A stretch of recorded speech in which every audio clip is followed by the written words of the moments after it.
empowering your life. Welcome to the Sphere.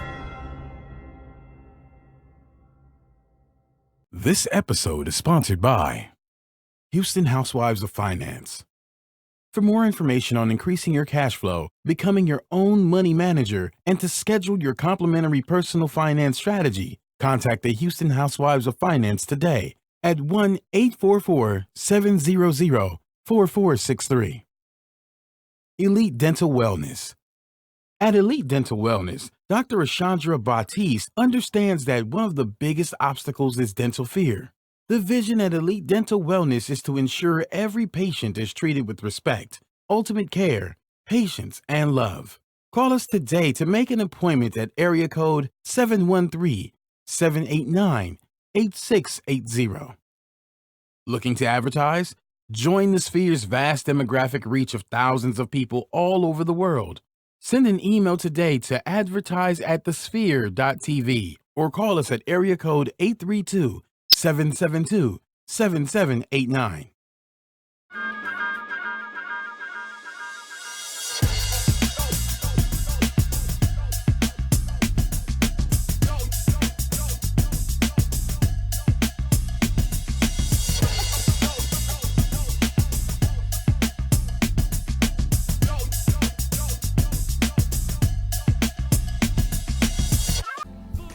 Hello, everyone, and thank you for joining us on Society Now, a show that endeavors to bring you riveting content that inspires, invokes, and excites.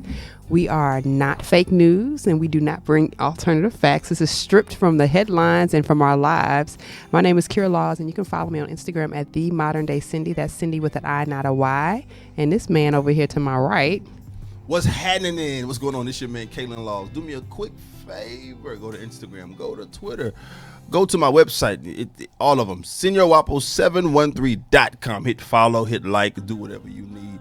And we appreciate you tuning in to Society Now. We are the premier podcast for all things relevant in our melanated community and this world. Melanated community. Absolutely. I appreciate you. It's the summertime, and everybody talking about melanin. I'm trying to get in the sun for all the melanin. Absolutely. Like, I don't think necessarily we people try to take our melanin and they try to call it suntanning, but I'm not gonna go there. Yeah, look, we can go there today. I'm with it. Listen, I give no F's today. Oh. Even Terry had to jump in on that one. She was like, it's summer. Shock value, baby. It's shock. That was shock. I didn't see that one coming. I didn't see it coming. But so seriously though, we have an amazing person in the building today. Amazing. This person wears like so many hats. So many. And if you don't know her, you need to know her because she probably can help you elevate yourself. I'm telling you. Listen, when the Giants are in the room, you've heard me say it, when the Giants are in the room, you got to make sure that you are on point. There's this really phenomenal book that I love to read. It's called the Bible. And what it says is you must give honor to whom honor is due. You better say that. And we want to honor this young lady, man. We want to honor our sister, our friend, entrepreneur, survivor. I mean, God, her story is so powerful. We met. I can't even remember really how we met, like specifically, but we just met through some mutual friends. Yeah, I know, years ago. That's why I don't remember because you met her through me, but it was years at our very beginning. That's almost 10 years. Yeah. 10 years. And it just came back full circle on some ministry stuff and just mutual friends and now in the community just trying to do some dope things. So I want to welcome Danielle White. What's up? And the crowd goes wild. Thank y'all for having me. Where's our sound effects? Right, no doubt. Danielle, we appreciate you coming to hang with us. Thank you for having me. Absolutely. How's your day? It was good. Yeah. Good deal. I tell you, man. When we talked about this, and I was like, Kira's like, we gotta get Danny on the show, and I was like, yeah, it's too many. You have to because she's doing too much. Okay, she has. Well, I'm letting her talk about what you have going on. You tell us what you have going on, but she's done so much and she's doing so much. So tell us about what you got going on. Well, start from the beginning. Who are you? Okay, well, I'm Danielle White. Y'all can follow me on Instagram at Danny Loves NWA.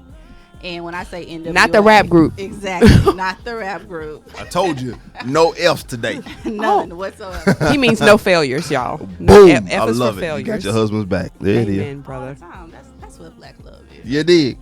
But NWA for me stands for Never Walk Alone Foundation. That's my nonprofit that I've created where it touches families as well as patients here within the local Houston area, as well as I expand around. But it really focuses on having that patient and their family not go through their journey by themselves.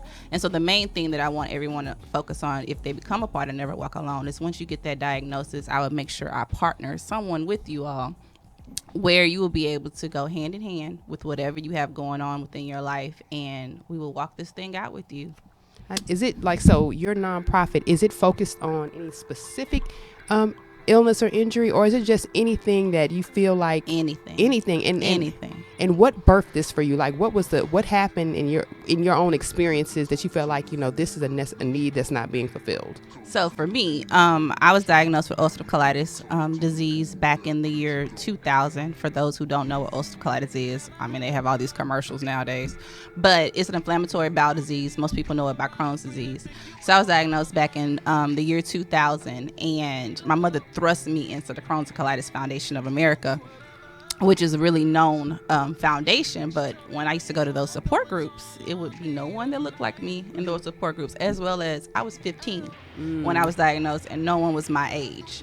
And so I spent a lot of my years at Texas Children's Hospital, and I realized those children that were there did not have that support system like I did. I had an amazing mom that would be with me day in and day out at the hospital, but you had some children that literally was there by themselves. Wow. And so I noticed that, that's a difficult walk. You already have a diagnosis that's now attached to your life, and now you're dealing with, here you're doing this thing by yourself, as well as you had some single parents as well as doing it by themselves. And let's just get one thing straight. If you're in the Houston area, parking at Texas Medical Center by expensive.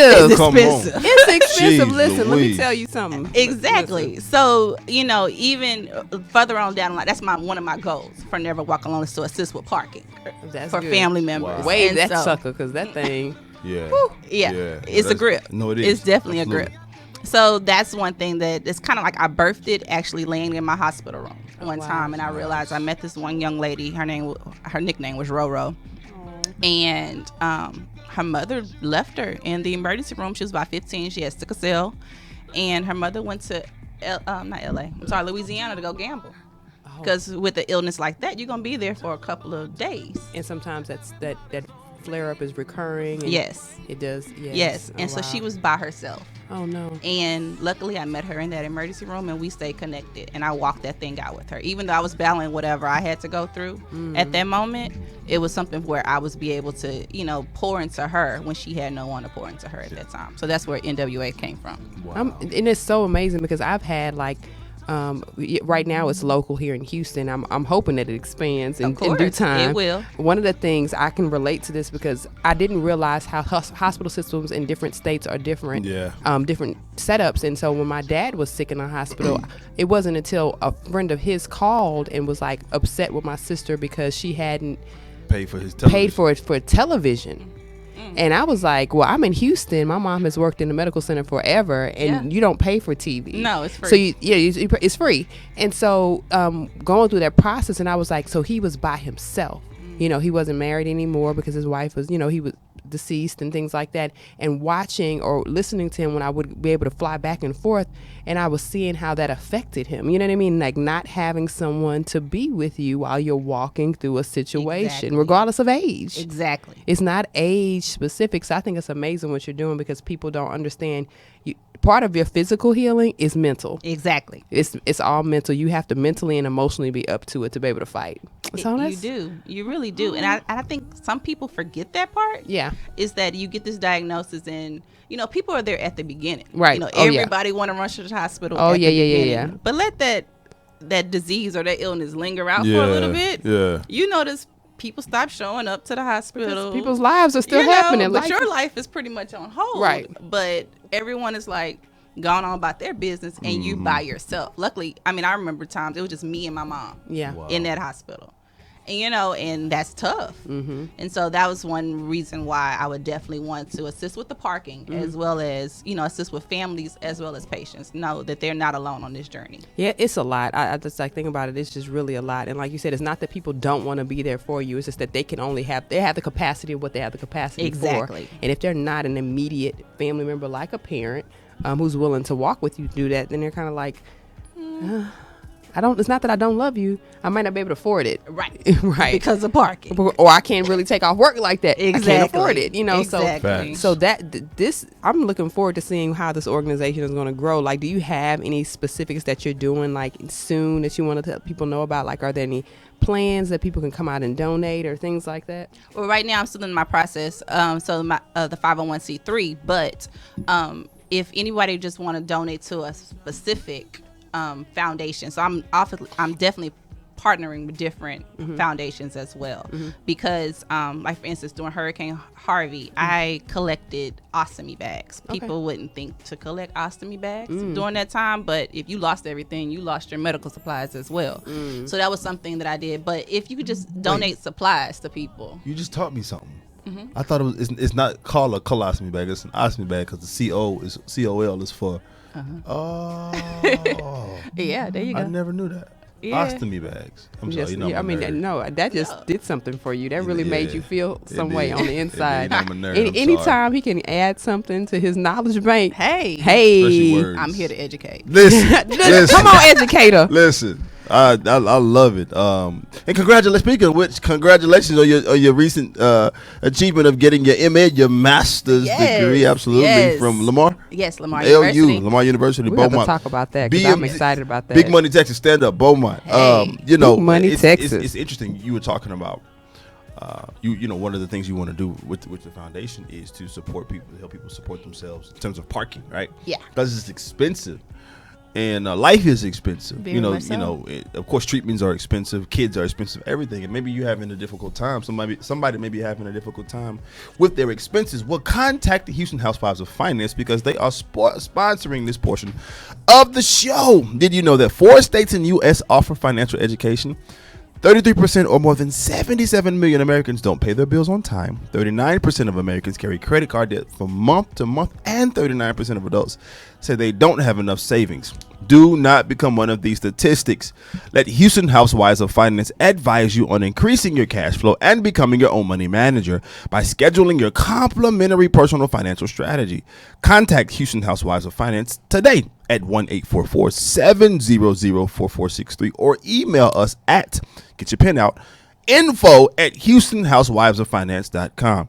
Ask how you can participate in a complimentary, that means free, financial literacy workshop near you.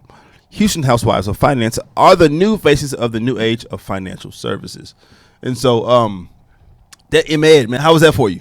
Man, it's gonna be awesome. Yeah, no, I'm saying the program and all that. Yeah, it was a great program. Yeah, I loved it. Yeah. That's really, really dope, man. That's really dope. I'm super excited about. We nerds around here, so we love education. I think it's amazing because I'm looking forward to hearing more about we're seeing so many things happening in the news today, right? Right. And it's interesting how this conversation of mental health seems to all of a sudden be a hot topic. Now, we know that it's always a hot topic because but it's such a hidden thing. Like, people don't talk about it. So your perspective, when you went to get your master's, what drove you down that lane? Like, what pushed you to get your master's in the area that you got it? So my master's in clinical mental health counseling, and some kind of way I've always had a passion. My friends who are listening, I like me criminals. I like to meet different, people. What is that show, Dexter? That's funny. I just like me a criminal. Oh, and Lord so, Jesus, help, Lord. Smooth hey, one, a smooth maybe one. Michael, Hey. today is the anniversary. Maybe Michael had something to do with it. Something. He could have. But I was always drawn to how they got there. And so I'll never forget, in high school, I asked my mom, because one of her good friends was one of the judges downtown, and I said, hey, can I go sit through the Carla Harris? No, I'm saying, Carla Harris trial, the lady that drug her husband around. And I also sat through the, I just went a blank. She the one that drowned her kids. I remember that. Her name was... What was her name? I sat through her full trial. Yeah, and that was, yes. Yeah. And so at first I was like, well, maybe I'll go into law. No. But then as I sat there and I was wondering, wait, what put her into the state of mind? What state of mind was she in? Yes. That was the conversation. That was the conversation piece. And then from that state on, I wanted to make sure I go into that area of it. As well as I noticed within our community, many individuals did not get the same type of treatment that that we did when it comes to going in and out of the system. And so I wondered, like, okay, I know because of the crack epidemic, did that have something to do with our mental health and why, certain things was happening within our community? So I wanted to do research more on it and see how I could help, not only, with our community as well as other communities as well. So that's where it all began. So it's funny because when you were saying it, you was like, you thought about law, and I was like, no. The reason why I say no is because one of the conversations Kayla and I have quite often is, can you fix a system from the inside? And a lot of times when you go the legal route, it's quite challenging to do it because you have to look at case law, things that have already been established, and figure out a way to make it make sense for the client or the client you're representing or going against. And so my experience in the legal community, I'm like, it has to be the efforts of getting persons who are in other areas to partner with you to talk about what is actually what's creating the issue. Is it and is there a way to circumvent the laws that are established so that everyone can get a fair deal? We haven't quite got there yet. Not at all. But you made a really good point, because I remember that particular case of the lady that drowned her kids, and I remember there was a conversation about postpartum depression. And of course, at the time, I didn't have any kids, but I was like, I knew it was a real thing. I said, y'all have to understand, already women already have chemical, hormonal issues that happen with them commonly, monthly, because we're always in flux in terms of our body. We don't necessarily have easy, it doesn't, day to day, right? I can't contribute to this conversation at all. But when they was like, well, I don't think postpartum depression can do that, I was like, y'all don't understand the extent of of her chemical and hormonal and the imbalances of that, fluctuation, and what that really could do for sure to someone, because it is about it's about whatever she was experiencing at the time. You know what I mean? How she was seeing her life, and after having a kid and having that many kids, and they were back to back 5. And there were no gaps. None. And, I mean, she literally had them kids back to back. I was like, she never really fully recovered. Right. And I'm thinking about that from a perspective. If you never fully recover and you're constantly having kids, and you're seeing, it seems like your life around you is progressing, but you're not. I can't imagine what that felt like. But of course, we saw how that case worked out. But then you made another point about the African American community, or people of color in general. Right. We don't seem to have the same type of conversation about mental health when it comes to us. It seems like that's the very last thing that's mentioned. And at that point, we're already being, in terms of criminalization, we're already being considered guilty, prosecuted. Yeah. And that's always maybe something that comes up on appeal. Exactly. It never comes up at the beginning. It never always comes at the end. I mean, but if you even look at how the media spears it for us. Yeah. When you turn on the news, if there's something that goes on within our community, it's black on black crime because of XYZ and things of that nature. But how they appeal it to someone else of a different culture, oh, he or she must have had a mental illness, or he or she, must have had something happen within their childhood that made them go through this. And so when it comes to, for me, I wanted to tap into that.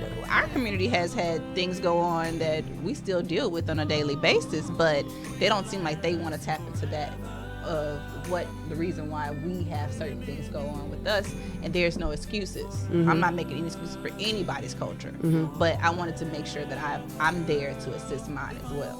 And I'm so glad that you're taking this perspective, because one of the things, I mean, so many things, like I said, continue to happen in the news that let us know that we have to have advocates in all areas and all levels, not just governmentally, but also in the hospital systems and the medical communities or whatever. So what you're doing in terms of being the clinical side of it, it's necessary, because you're able to contribute to a conversation that we just don't have enough advocates speaking about what actually leads to it. You talked about drugs, but then also what happens when you, from a historical background, what happened from generation to generations of, home was being separated, and what happens when you're low income, and income disparities and low wages and underemployment. Like, what happens when you mix all that? And then also the aggressive nature of working in a very in a diverse community. It's some work aggression that plays into that too, that helps, well, we can talk about that all day. And that's one thing, but even if we just tap back into our community, we know that, at least I know for in my family, we really don't discuss mental health. No. You think about, that's just a crazy cousin, or that's just a crazy uncle. There's nothing that's really actually having a conversation based off of have you thought about going to see a psychiatrist or a Yeah, psychologist? right. We don't have those conversations. And it's so unfortunate because mental health problems get such a bad rap in our community when everybody, it should be looked at from a preventative standpoint. Exactly. You know what I'm saying? Because life happens. People pass away. People lose jobs. Your heart gets broken. I mean, all kind of things could happen. Bad things happen to good people. Yeah, you get Every day. ill every day. Every day. It's just part of life. You know what I'm saying? What does Scripture say? Man that is born of woman shall surely die. Yeah. At Right. some point in time, you're gonna meet something. Some hardships. A demise, right? It's something hard. So I really it baffles me why we as our community, traditionally, I think the narrative is changing. Yes. Because of the access to information, but traditionally, I think it's difficult. Or it's not difficult, but it sucks that we just don't talk about it We enough. And we just have to do better. We have to do better. And when I want to talk really quick to our Facebook Live people, all those who are watching and listening in, we want you to subscribe to our show on all the major platforms, including, listen up, iTunes, SoundCloud, Google Play, Stitcher, YouTube, Spreaker, iHeartRadio. We're on it all. Review our show in iTunes with constructive feedback. Be nice. And share this Facebook Live post and the entire show with your family and friends. And donate. Hold on, I'm going to say it again. Donate to our mission, to bring enriched and inspiring content each and every week. You can donate at www.thesphere.tv/donate. We need your coinage now, ahorita. Right now. There it Come on, is. y'all Spanish speaking people. I love it. Y'all better know languages. Y'all better be No. anointed with the languages. No, but seriously, so one of the things I want to talk about, kind of jump into, because we have you here. We'll take Go advantage of ahead. having you here. Let's go. Let's talk about things that are happening in the news Okay. that affect. We're seeing a lot of. It's affecting everybody, honestly, because we all are as one. But it seems like there's been. But we're seeing something that has been really swept for a long time is the disparity amongst groups, classes, people of color versus people of non-color. I mean, we're seeing a lot of disparities. And one of the things I wanted to hit on, I guess we'll call it the bigger story is how Permit Patty. Have you heard about Permit Patty? Yes. Okay, let's talk about Permit Patty real quickly. So Permit Patty was a lady who called the police on a young black woman, an 8-year-old girl who was selling water.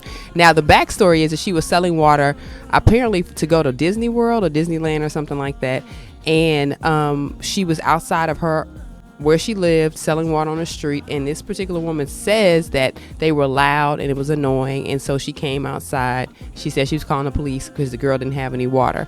Now Permit Patty has now retracted or doubled back, and she talks about how she feels like she would have never done that. She was just trying to make a point. She was just so annoyed because they were loud, and she doesn't, if she had to do it all over again, she wasn't really calling the police. She was faking like she was calling the police. She did crouch down and hide as if she was trying to be I guess not seen, but the mother who was actually recording it was like, I'm on my property, and the lady was like, this is not your property. It's a shared community, so it's everybody's property. Correct. But she was on the street. She pays her taxes like everyone else. But it was interesting because she's victimized, and she's on TV now and getting interviews talking about how she feels that she would never do it, but now she talks about how she's threatened. People are texting her, messaging her, and people have threatened her life. Now, how'd they get her phone number? That was when I first heard it, I was like, so how did this all happen? Like, how did they get your phone number? Of course, she's lost business because she had a medical cannabis company that was, that was apparently doing well, but some of the retailers have decided to pull her stuff off the shelves. So in response to that, this is when these interviews came out.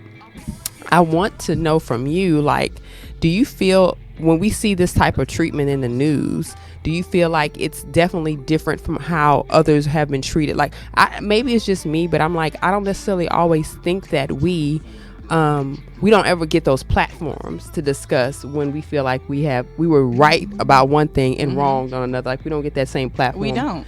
And it's interesting to see how she got a platform on like E! News or something crazy. Immediately. I'm like, we would have had to go through all different channels to get that. Somebody possibly would have had to die. Right.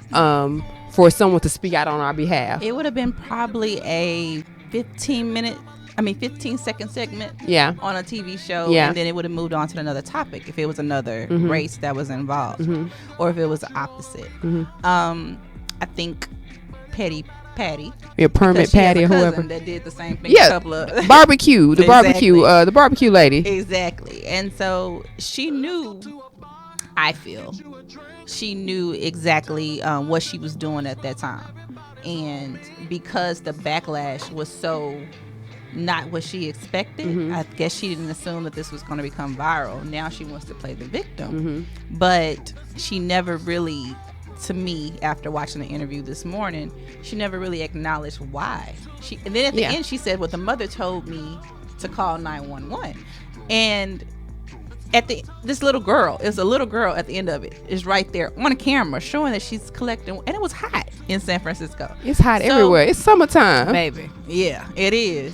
But at the same time, she put herself in that predicament. Now you have to have what's going to come forward. And so, no, if this was a different culture or a different race, no, we would not have this type of situation. And I feel like, and the reason why I thought this is interesting, because normally, I mean, we talk about this for a quick second. We call it a society second, and normally we just kind of pass it by. But I think it's interesting because it makes us very much more aware of little things like that we're doing casually that we don't think about, that we have to potentially might have to encounter a permit Patty. I think it plays on just being really uncomfortable. Well, how many conversations do our community have to have?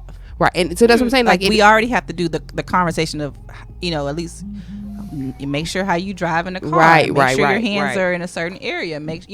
So you already have to have that conversation. You have to have the conversation to make sure you go get your education, because you have to work 10 times harder than the next person. Man, to get half as much. So now we can't sell water. We can't show our kids how to be entrepreneurs except on Lemonade Day. Yeah. What else do we have to do? Lemonade Day. I mean, and that's what I said. I think it plays on the stress of just living in a place where you're free but not so much, because you're constantly still being judged. And regardless of what she says, I don't think she would have done the same thing if they looked like they could have been Girl Scouts minus Girl Scout cookie month. Exactly. You know what I'm saying? Like it's one of those things. It really does play on the psychological, I feel like, ability for us to even just be able to live in our communities and just be normal. Just normal. But to us, for we know what normal is, but what is do we fall into the category of their normal? Yeah, that's true. I mean, it's just, and is it because that we are making people feel uncomfortable, and so because we're now moving in certain neighborhoods that we mostly never lived in before, or we're doing certain things that they do not feel as if are in their comfort zone now?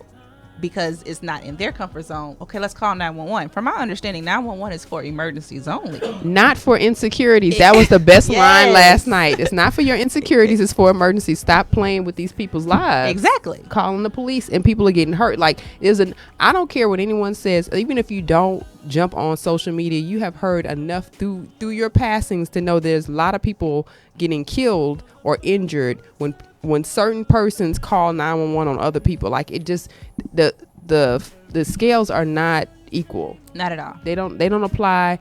The encounter is the same, and you're putting an 8-year-old girl in a situation. Last week it was a 10-year-old boy, 11-year-old boy that was accosted by police, and he was, they treated him like he was like 20 years old because they accused him of stealing something he didn't even have it. Exactly. Like, where was the public apology in that? Like, where, like, you see what I'm saying? Like, this is happening too frequently, and it seems like it's only happening to people of color, and it's really disturbing. Very disturbing. And like I said, from a mental health perspective, I'm like, what do we do? How do we heal that situation? Because people still need to be able to be normal. We want kids to be kids. Well, I think from a mental health perspective, you can even just bring it back to just with us supporting one another. And that's one of the things that, how we talk about a topic and the next thing you know, we go on to something different. We want to boycott XYZ for this period of time, but then next thing you know, Beyonce drop an album, we're gonna forget everything. And so I think as us within the community, we need to stay on top of these topics, be consistent, and keep moving forward from it, versus not letting it be just the fly by the day type of subject, and then we move on to something else. And maybe that's why it's not the same when it comes to other communities, because they do whatever they got to do to make sure XYZ happen on stays relevant. Versus with us, it sounds bad, but we kind of still are in that crab in a barrel syndrome. We are in the crab and barrel syndrome, and it's really unfortunate. And it's I don't know how or if we will get to a place where we can really encourage. Well, we will get there. I don't necessarily know if we're going to see everything come to full fruition in our lifetime, but I pray that our children will get to see a change, because they deserve a better world where they can actually smile and actually be real comfortable by living in this world that is so challenged. And with that being said, this portion of our show is sponsored by Elite Dental Wellness. At Elite Dental Wellness, our vision is to create a welcoming practice that will offer exceptional dental care and a lifetime of dental wellness. We are committed to the finest possible oral care and the overall health and well-being of our patients. Elite Dental Wellness is built on a foundation of integrity, expertise, and service. Through our commitment to modern dentistry, continuing education, and friendly atmosphere, we strive to make our patients feel that they are part of our family. Dentistry can be scary, daunting, and uncomfortable. Dr. Batiste and her team work tirelessly to ensure your comfort. Make your appointment today with Dr. Chandra Batiste at Elite Dental Wellness by calling 713-789-8680. Again, the number is 713-789-8680. Elite Dental Wellness. You better smile for the people. Man, I'm gonna get my teeth cleaned next week. I mean, listen, I got an appointment on Thursday. What you talking about? I got to get my whole situation. Right? My whole situation Get out. these pearly whites for the summer. Everybody for the summer. Yes. And take care of yourself. I always tell people, like, when you clean your teeth, it's not just about your teeth looking good. It's also about your heart health. It's about your brain health. People don't realize that, when not having good oral hygiene affects your heart condition. It affects your heart, how it functions, and also affects your brain because of bacteria. And it affects my nose. Oh, and okay, and also it's also about smell.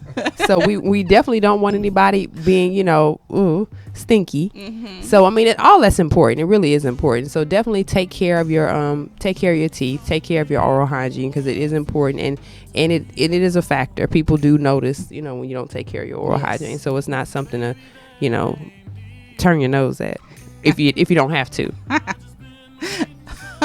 Pun intended. Okay, so back to this conversation, because I'm intertwining what's happening in our communities right now. So there's a few. We've seen a lot of things that are playing on. I mean, it's nothing new, but we had this weekend. We had the Antwon Rose thing that happened last week, actually, who was shot by the police officer who were just sworn in 3 hours earlier. And they were saying he ran, but it was like, we're in a time where he doesn't know what to do, so he runs, because you see the cops is not a good thing. Right. It's really sad, because they had a visual for him yesterday, and people were out there like they want justice for him, and it's unfortunate, because I'm thinking about, apparently when I read the backstory of the officer is that he worked at a university, and he was known for being aggressive with black students at the university. It wasn't until he was aggressive with the chancellor's son that he was fired, and was hired by a police department. And 3 hours later, he killed somebody. But how many times have this happened? And see, but I've seen like the scenario keeps playing, and exactly, and with different officers in different places, and I'm like, at what point what do we have to do to actually affect change? Back to the conversation. Yes, we need to be participating in our local government and all of that, but how do we get them to enforce the rules across, that everyone is feeling the same protection? Because these are the police officers. What are we supposed to do? I think from one standpoint of, we need to kind of follow these people's careers. That's for one. We can't get to the point where we just are now allowing for them to move on. It's kind of like you need to follow that person and see where they're going to go next. And then if you see if they have been hired, maybe they didn't include that information into their application process. So it's kind of like if someone is on death row and they're coming up for, I'm not death row, or years in the jail system, and they murdered this person, and they're coming up for appeal, that family shows up. They make sure that appeal does not go through. So maybe that's the type of action we have to now take when it comes to some of these police officers, or not even police officers. It could be lawyers, it could be any other, the doctor that acted crazy in the operating room, whoever. We need to follow them in their careers, because you've messed up someone else's life. Well, maybe someone needs to tap into and mess up yours a little bit as well. That's an interesting perspective, because on top of that, I think that we have to demand that our those who are in charge over us, or our public servants, our leaders, that they accurately report what's going on, right? You work for government, so you know how important reporting is, right? But not only reporting, that they accurately disclose once it's reported.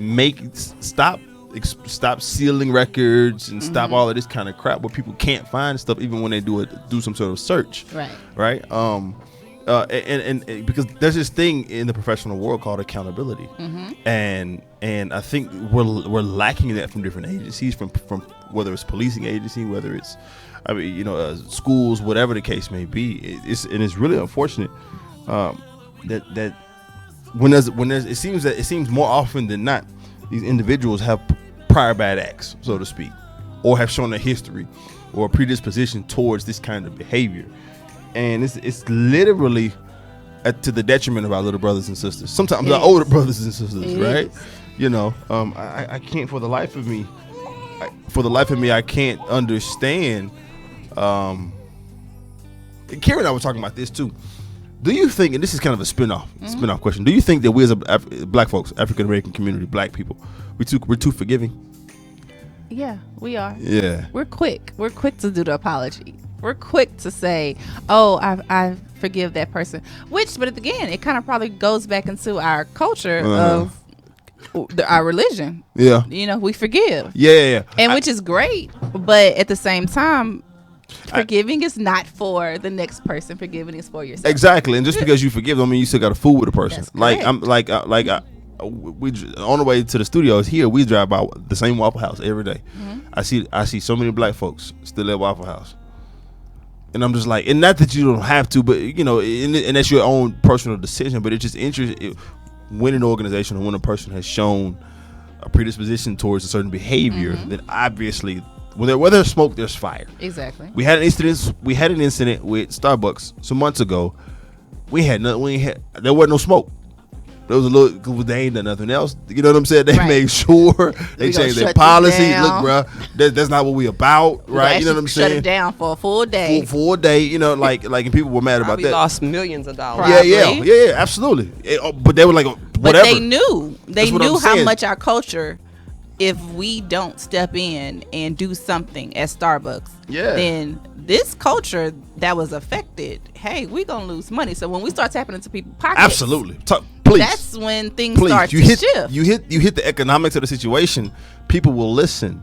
That's why I was so frustrated when black men wouldn't boycott the NFL, even if it was just for 2 weeks. But it's so funny. My mom says it all the time. She says if the NFL, the men that actually play, if they band together and just took a stance, everybody, just for one Monday night or one Sunday, how much they will see how much of a movement they can make. But again, it kind of goes back into what we was talking about earlier of how we don't band together. It's a hot topic for that moment, or you have that one person be like, no, I need that check. Right.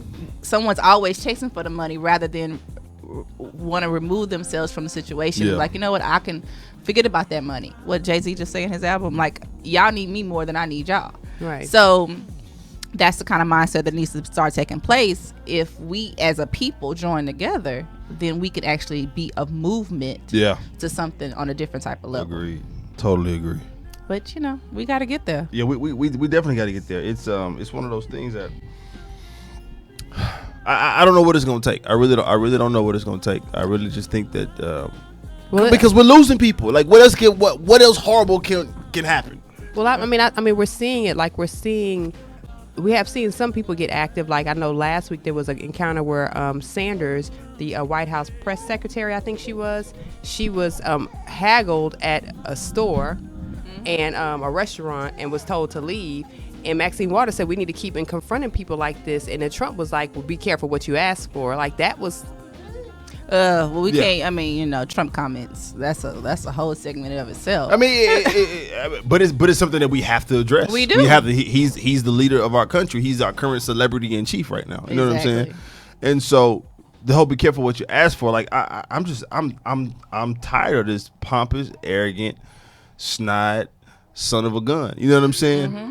It's one of those things that when you speak to like we have the freedom of press, freedom of speech. We absolutely have it. Everybody has the right to have that free dialogue, so to speak, or to speak their mind. But at the same time, I think that there's a level of decorum. Too much is given, much is required, and so and everything has been given to this brother, literally on every front. Everything. He inherited $20 million to create the $4 or $5 billion empire that he has. Exactly. Right? You know what I'm saying? His dad made the money first. He was given everything, right? In terms of to whom much is given, much is required. So I just would think that he would be just so much. He'd just be better. He would just be better. That's a prayer. We could pray about that. Yeah. It's so frustrating. It's just, he's our celebrity in chief. He is our celebrity in chief that people voted for. Yeah. Let's not forget that. He's a dope businessman. And you can even debate that. But maybe you're a dope businessman, right? Maybe you have something that you need to get out and to get on and people to see, and you can handle your advertising needs right here at the Sphere. If you have a need to reach out to thousands of people across the world to build your brand or sell your product, get them handled right here at the Sphere. We offer a wide variety of content delivery platforms, including iTunes, Google Play, SoundCloud, YouTube, Stitcher. Plus, we have a vast demographic reach within the U.S. as well as modern countries across the globe. Our enriched content and inspiring dialogue coupled with your strategic ad is surely to hit the mark every time. Call us today at area code 832-772-7789, 832-772-7789, or email us at advertise at thesphere.tv.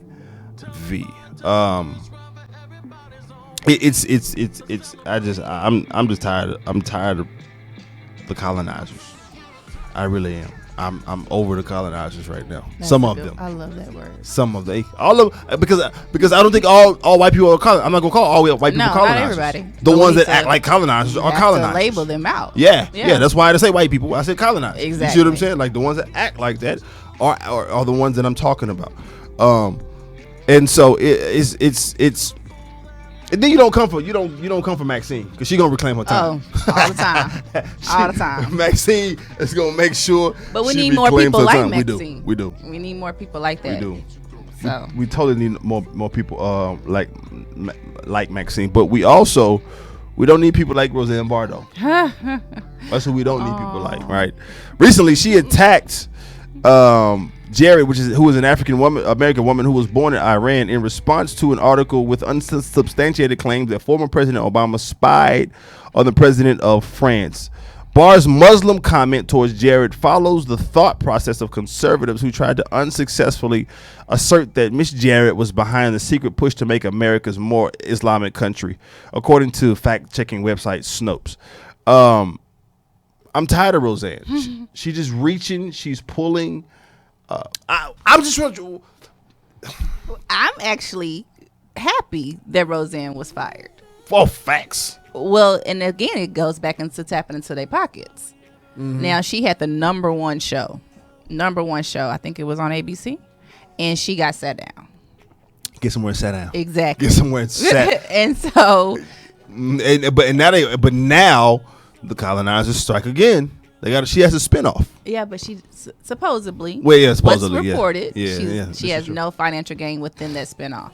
Oh, and really? So, no financial gain within that spinoff. But I'm not quite sure if you heard the interview that she had over the past weekend that she released. They released it, right? And so they explained of how she was crying to her rabbi of how she did not know that Obama's former employee was from Iran. She didn't even know she was black, and she would have never called her a monkey. But if she really contradicted her tweets, because in her tweets she said, well, not all people, or something in that nature of all Muslims don't come from Iran or whatever she said, but it made it seem as if that she knew the race of this individual. Yeah. And so because of the backlash, now she has an issue of what's going on, as well as, you know, she feels some type of way that because she is a Jew, she's getting all of this hate mail as well as hate press that goes on.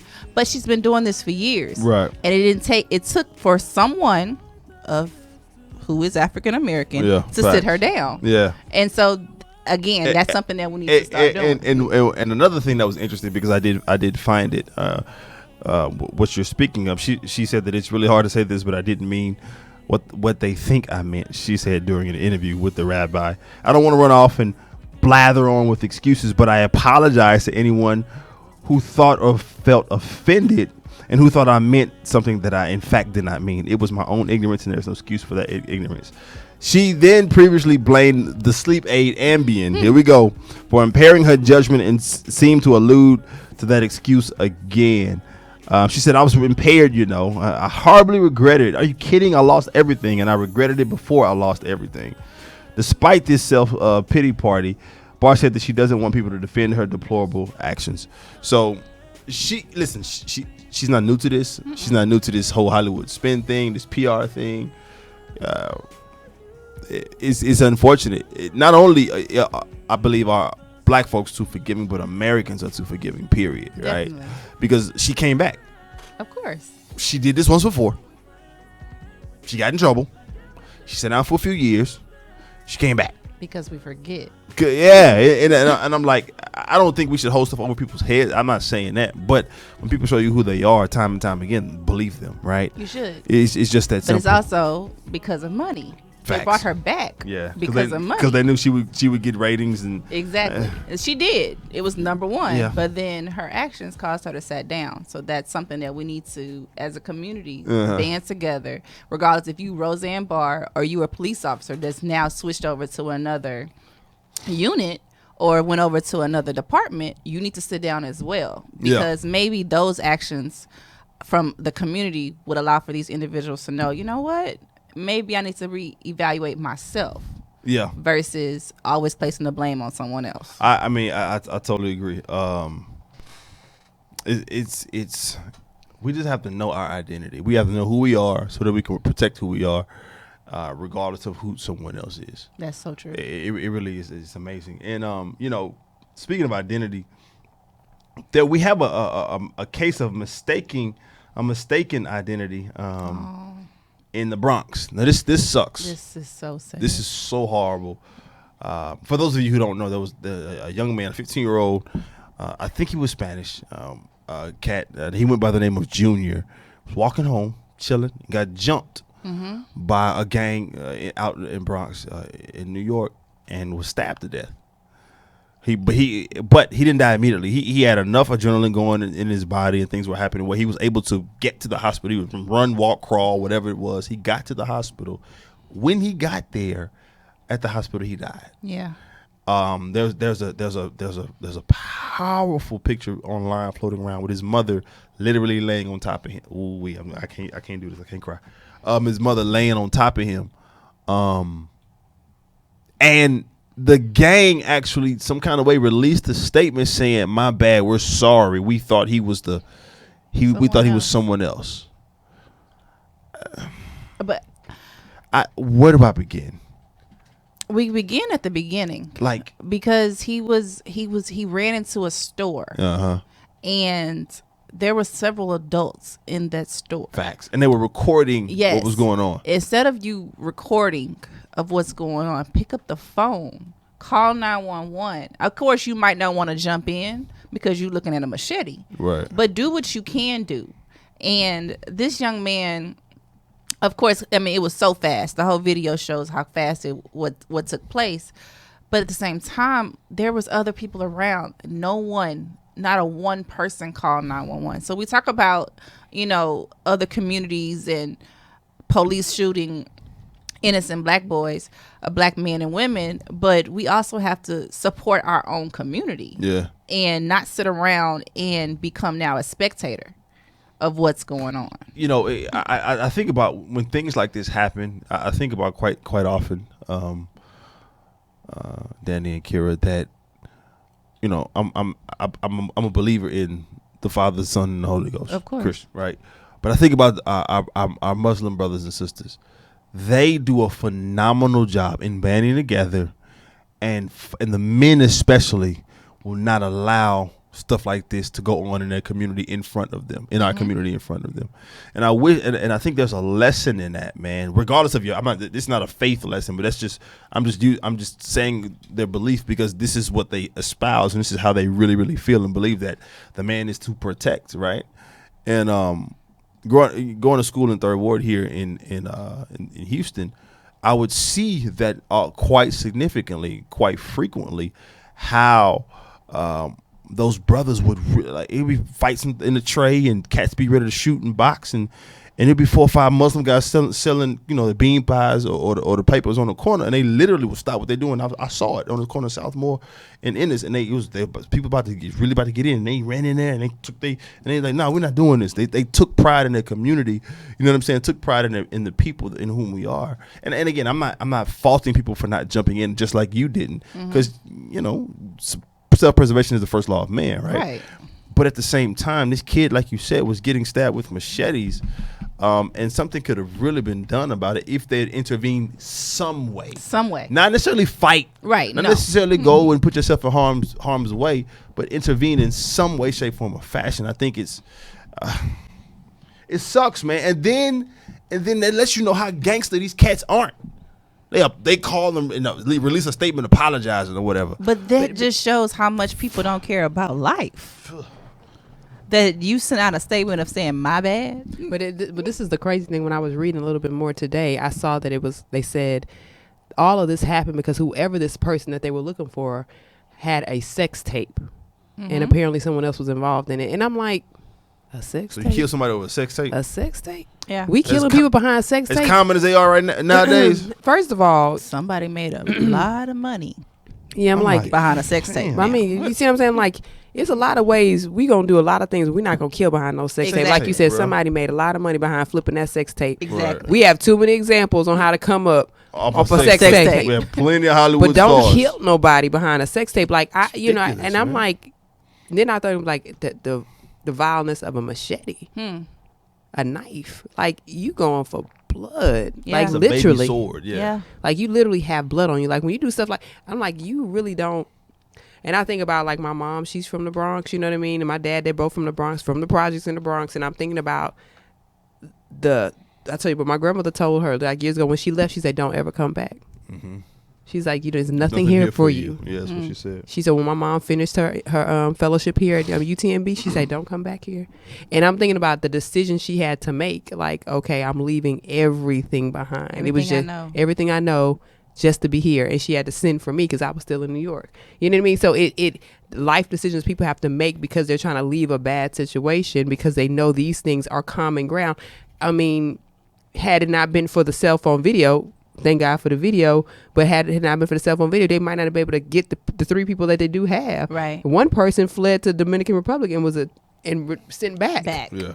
That's crazy. First of all, how did you get your behind on the plane? Right. So we're not talking about borders, but let's talk about borders. Dang it. We can talk about it. You know, someone was able to get on a plane and go to DR that fast. Come on now, y'all. But you know, you were in New York, so you probably can get to DR, Puerto Rico, and a lot of other places on a whim because all the airlines are right there. True. Yeah. You're right. It's right there, and it's flights going all the time. As you was talking, though, it made me think about the man that they wanted to kill. Where is he? No one knows, but I wonder what is he thinking. Well, this is the thing, Like, and I hope delete the tape. Well, true, delete the tape as well as what's my life like? What's right my now? life? What's Why my life was spared? Why was my life spared? I hope he's thinking like 15-year-old that. boy's life was taken. Yeah. God, I hope he is in a prostate position, just laying prostrate in He front of the needs to Father be. because that his life was spared. Truly, it was. But now we are going to talk about deportation because this is the last thing we got to talk about it. We got to talk about it because this thing is not getting any better. So last week we thought there was some hope, right? Because he signed that thing. But I mean, somebody somewhere thought that was a hopeful thing. I didn't think it was hopeful because we still have so many kids that were already separated and put into a system that we know we can't really necessarily reverse it that quickly. We know that. They knew that. So much so that they can't give a time of how or when these kids will ever get back to their parents. But now they're saying reportedly that they're telling parents if they want to reunite with their children, they can choose to do so by voluntarily deporting themselves. A lot of parents are not going to take that option. I almost cuss this now. And a lot of parents are not going to take that option because that does not give their kids an opportunity to become citizens as they're already here. Right. Some of them are already born here. So that means that once they leave, they might not be able to come back. And so so a lot of parents are going to choose to be deported without their kids. What type of world do we live in right now? Did we not say this was a land of the free and home of the brave? And did we not have that Lady Liberty who was from France and sitting in the harbor welcoming everybody? At what point, when did all that change? I know we have this conversation all the time, but when did that change? What happened that changed that we get so fearful of these people who are not who actually are contributing to society? These aren't the 5 boys that stabbed this boy. Right. This is something else that's happening. What's really frustrating is the FBI has been. There's no data. They've been clear. The FBI crime data is clear that there's no data that supports that immigrants, undocumented immigrants, illegal aliens, whatever you want to call our brothers from the countries from the South, right, or all over this world, commit more crime. In fact, it's the other way. It's clear that Americans commit more, which I mean, obviously, because we live here, right? So commit more crime than undocumented folks. And as Kira said, when you think about it, the argument that, well, they don't contribute to society and they don't pay taxes, they do. They may not pay an income tax, right? But income tax stuff. But income tax is statewide. So it's from the state. So like in New York, there is no, there is no income tax in certain states, right? Sales tax. But you have sales tax. They drive cars, right? You know what I'm saying? So every time they put gas in the car, they're paying taxes, right? They when they rent these apartments, the taxes are built into your rent. That's why in certain parts of town, rent is way higher for one complex that's the exact same as another complex in a different part of town. Because the organization is paying taxes and it trickles down to the consumer, right? So they're still contributing to society. They're having children, right? Their children are citizens, right? The children are now have every right afforded to a citizen, so they're contributing to society yet again. Like we have to stop that false narrative now. It is a delicate situation. Is that foil? Yes, every time aluminum. It's it makes me mad because they're making it seem like this is a normal thing. Like nobody sleeps under foil at their house. Exactly. When did that become normal? Or calm down? No, you good? No, you're ready. That makes me mad. It's frustrating. It's on top of it being $1 billion industry, right? Key, just like prison. What is it? Key. What is it's Key something is the name of the organization that owns a lot of the detention centers. Yeah, the centers. They got $955 million in government contracts since 2016. It's a moneymaker. Absolutely, sounds like a prison system to me. Exactly. The CEO of that company clocks 1.7 a year. Just got a raise from like 1.2 to 1.7, a $500,000 raise this year.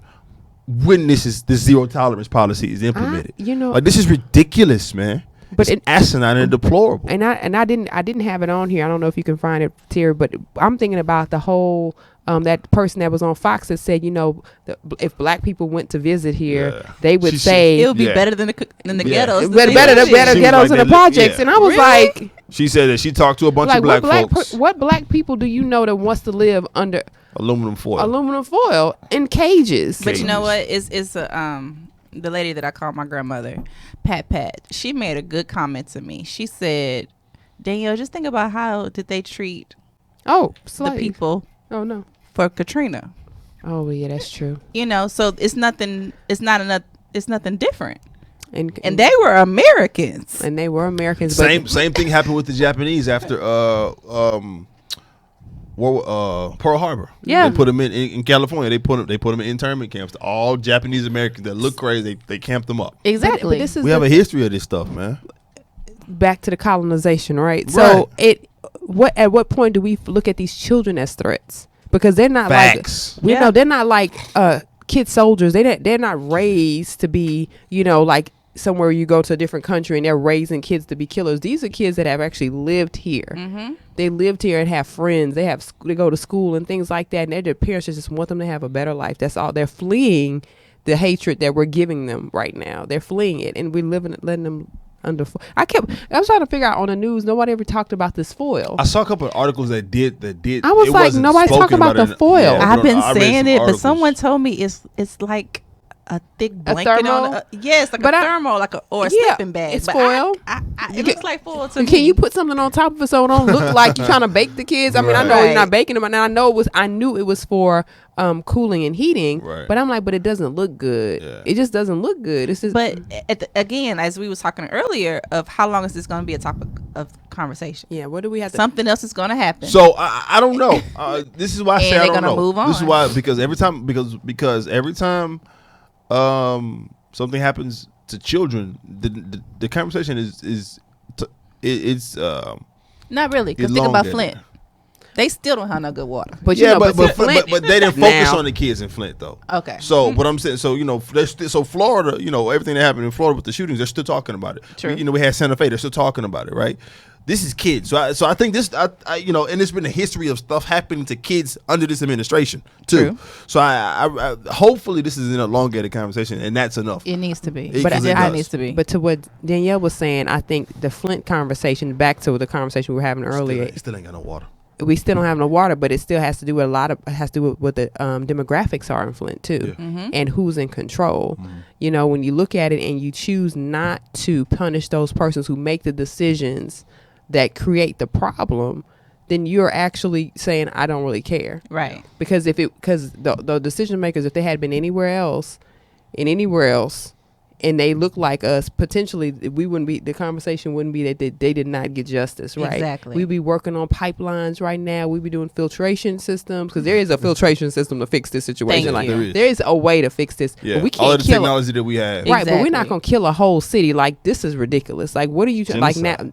It's genocide. It is. This is genocide. And it's becomes an experiment. And then absolutely. And I know we got to go, but then what no one is talking about is some of these children, I believe, are citizens. Yeah, I believe most of them are citizens. Because a lot of them were born here. And I think Right. that's a conundrum. So it's like, the Sixth Amendment says protects us from unlawful imprisonment. Right. But according to the law that was passed in around 97, you can the Supreme Court upheld it, said that illegal immigrants and their families can be held, or children can be held up to 20 days. But then but it's really unclear, murky, what happens to them after that 20 days without their parents. It makes me think of the mental health of these kids, Facts. of being What are you separated doing? from their family. What And kind let's of just say trauma? the parents decide to go back and be Trauma. deported. Then you have these children who now know the America that they thought that they were going to love have taken their parents away. Talk. Then what are we creating? You're creating a monster, because now you're creating a situation where they don't trust. Exactly. So they become the very thing that you say that they are when they really were never that thing. Exactly. You create that thing. You're creating a situation. So we're creating, per se, criminals. Yeah. We're creating for crime rates to actually go up. And then are we going to just pull now, their parents was illegal immigrants, this is the reason why they caused XYZ? No, let's go with the facts that you removed their parents who were actually active citizens, who were actually, even though they were not citizens, they were actually active members of our community. Right. Regardless if they cut our grass, if they made sure our dishes was good, they were a part of our community. Our ancestors were all immigrants at one point at a time. All of us. So let's not forget that because this part. land did not belong to anybody but the people that was here Exactly. first. And it this wasn't land is your land. This land is my our land. like- Actually, it wasn't. No, that's not how it actually went down. Exactly. But I say that there is definitely a way to fix the problem, but nobody wants to take the measures. There's a way to create a situation where there's not from the people that were already here, that you don't create a situation where you have people fleeing and scared and they're going to lose their kids. You create a situation where you're like, okay, well, this is what we're going to do. We're going to set you up with a program where after a certain time period, we have to make sure you're doing, you're filing taxes. Maybe it's at you have to work a certain amount of hours, and your kids have to be enrolled in this type of school. Like, you create a situation where people can actually contribute. Now, whether or not you let more people over, it actually would create more jobs, because it can kind of be like the welfare system, or what the welfare system was actually created to do. Be. Mm-hmm. Assist people until they get on their feet and you move on. But that means we have to be there have to be social services put in place And to make sure you monitor those people, which means you're actually create creating jobs. jobs. We talked about that. Create jobs. We create the jobs that monitor people and treat them like they're active in the community, like you mentioned. Because there's no reason for us not to, because we see them all the time, and most of these people that you're deporting are people that are actually doing things that most other people cannot or will not do. Right. And so for that, I feel like they have value in our society to keep it going, because we're looking at society from a different perspective. And I don't know what the fear is, but they're not here to take anything. They're here to contribute. Right. So that's my take on it. I love your take. I'm over it, man. It's frustrating. It is frustrating. And Kaylin is over it. And It's frustrating. But I do believe, like I said, a better day is coming. But right now, for our society right now, this is what we're dealing with. So, in the spirit of hope, Kaylin, I know. hope for the best, and have faith. I do. You can't let faith waver. We just say that we want everybody to stay encouraged and know that this day will not. This won't always be the conversation. This is just the conversation right now, because we want to make sure everyone's informed and make sure you take the conversation back to people that you never know who you're talking to that might be able to affect change, right? Exactly. So definitely take the conversation back, and we will see you guys again next week. My name is Kira Laws. You can follow me on Instagram at the Modern Day Cindy. That's Cindy with the I, not a Y. And I'm Kaylin Laws. Go to Instagram, go to Facebook, go to the Twitter, and follow SENORGUAP0713. That's Senior WAP 0713 on all social media outlets. Give me a holler. And we have our special guest, Danielle. Let the people know how they can get in touch with you. Yes, you can follow me on Instagram at Danny Love NWA. That is Danny Love NWA. Danny with an I or a Y? Danny with an I. There it is. Right now, We'll see you guys next time, Society Now. All right, see you next week.